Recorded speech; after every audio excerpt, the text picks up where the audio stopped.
The Laṅkāvatāra Sūtra, Chapter 2, Part 52. Mahāmati once more asked the Buddha, "Bhagavan, is it not because words exist that things exist? Bhagavan, if nothing existed, words would not arise.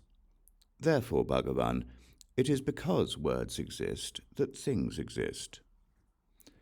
The Buddha told Mahāmati, "Words are created even when things don't exist. Among the words that appear nowadays are rabbit horns and tortoise hair. Mahāmati, these do not exist and do not exist. They are merely words. Your contention that because words exist, things exist, is faulty. Nor, Mahāmati, do words exist in every world. Words are simply fabrications.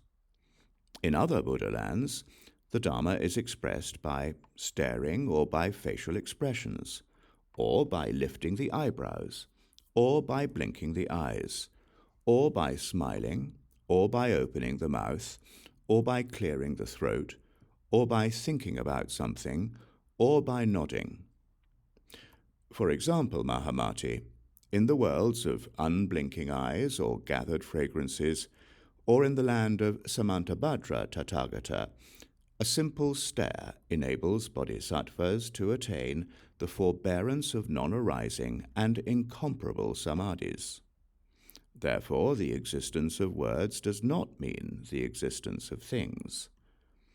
Mahāmati, in this world, such creatures as mosquitoes and gnats and ants and bugs all conduct their lives without words."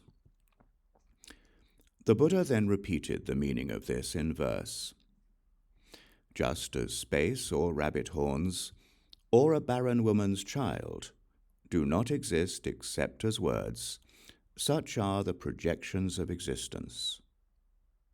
Where causes and conditions meet, fools give rise to projections. Unable to fathom what is real, they wander through the inn of three realms."